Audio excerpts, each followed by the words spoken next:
Potato batteries kind of fall under chemical engineering, which is something I have no experience with.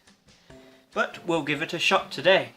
Here is an example of a potato battery.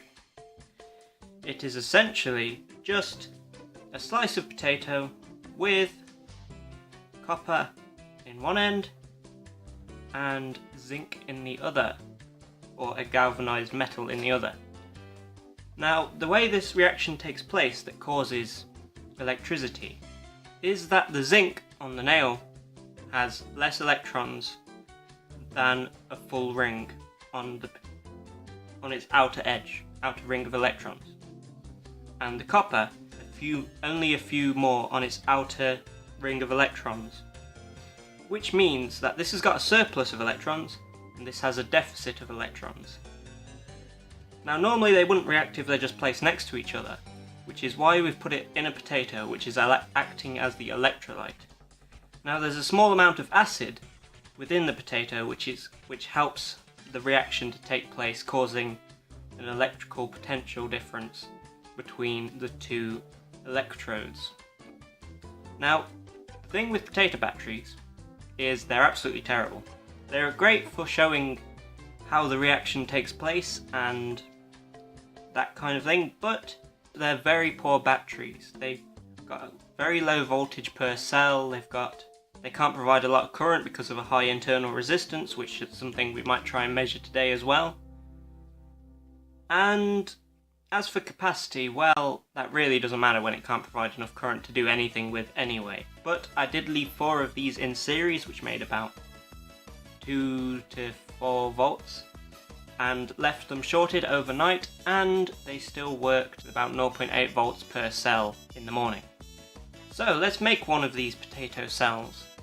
Start by getting a knife and your potato and cutting it into a little rectangle. I'm doing this as thin as I can to see if by having a thinner battery or a thinner cell you can have a lower internal resistance. So now we've essentially got a small cell. Let's get rid of these potatoes so you can see. And it is very thin. Now, the way we're going to place these electrodes is by making a small dash in the wall of the potato cell. Now, it shouldn't come out the other side. That is for the copper electrode, which we've got plenty of here. These are actually just tags from some garden decorations that I bought reduced from Tesco. So, take one of the copper electrodes and push it into the gash we made earlier, and have it go all the way through the potato. Make sure it doesn't come out the other side though. To help with that, I'm just trying to use my thumb. That didn't work. Let me try that gash again.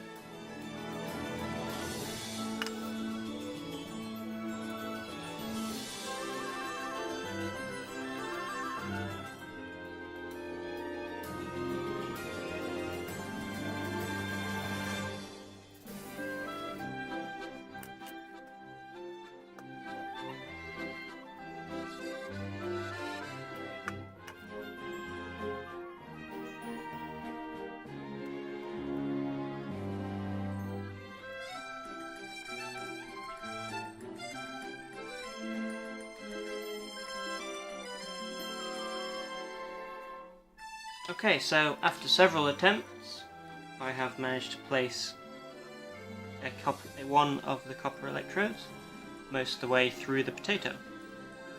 Now, take yourself a galvanized nail, or perhaps anything else made of zinc or zinc coating, and put that in the potato as well.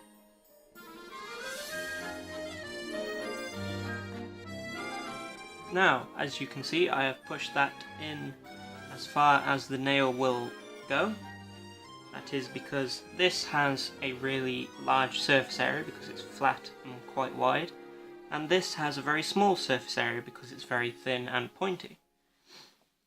And in order for the chemical reaction to take place, you want as much surface area as possible, which will result in higher power, hopefully. Now, take your cell, let's just use another battery to hold it up, and measure the voltage across it. Now, the negative side of the battery is the zinc side, and the positive side of the battery is the copper side.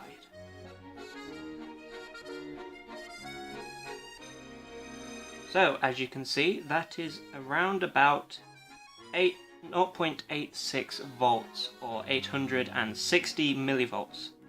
That is pretty average for a potato cell. Even if you use a large piece of potato, like this, also still only reaches around about 0.84 volts. However, that was one of the batteries that was I was attempting to discharge. Now, let's get the same piece of potato and take the electrodes out of it. I left this one in a bit deep. There we go. And take yourself tiny glass, this is a shot glass, and some isopropanol or acetone, either one works. Pour yourself a little bit into the shot glass,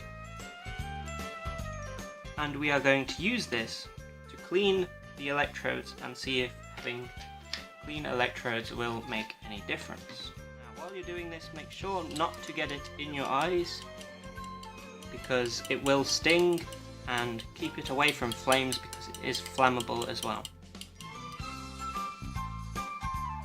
As you can see, that's all already a little bit cleaner, and I shall put this back in the potato.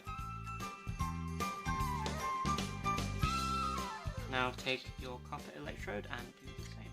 You don't have to worry so much about drying them off afterwards, because that might just add contaminants back to it anyway. Plus most of the isopropanol drips off anyway.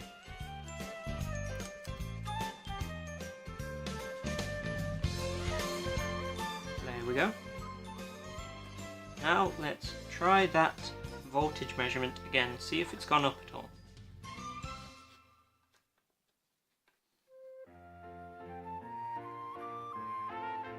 Believe it or not, it's actually gone down a little bit. How strange.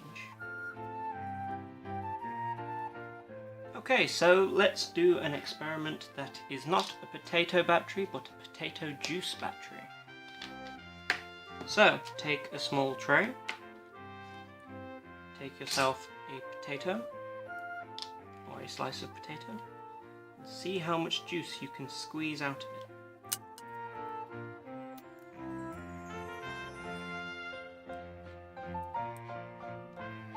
So, we've broke up the potato. Now take yourself some water and add the water into the container. Now this is just normal spring water, so it's ever so slightly acidic, which is a good thing because we want that chemical reaction to take place between the zinc and the copper. Now what you don't want to do is end up spilling the liquid all over your desk, like I will end up doing. Not on purpose, obviously. So just to keep these in place, stabbing them through some of the larger pieces of potato, and let's measure the voltage, if there is any at all. Look at that, 0.9 volts out of what is essentially just some water and some crushed potatoes.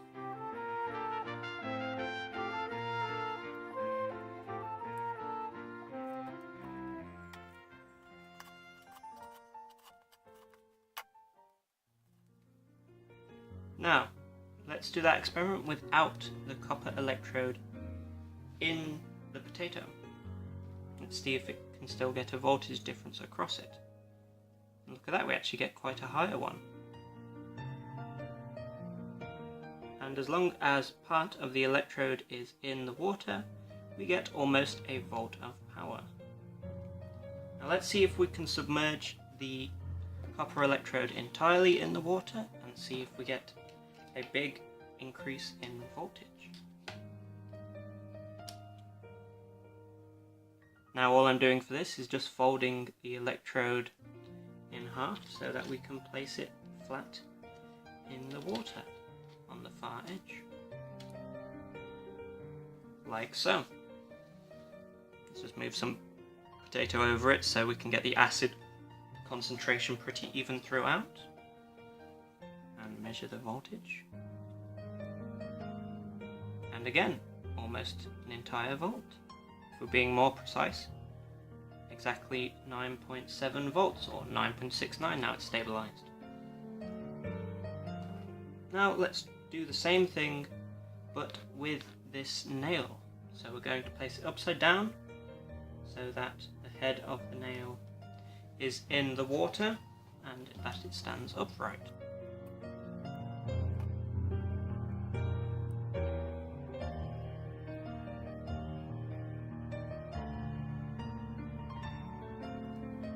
So, as a variation on that, let's grab a piece of potato, put the nail through the center, and place the flat end with the potato in the liquid. Try again.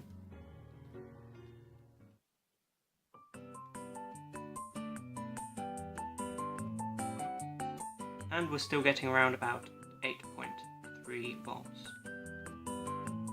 So what we've essentially made here is a very primitive acid battery, and we can keep adding potato to this to increase the concentration of acid until it ends up just being acid and chunks of potato.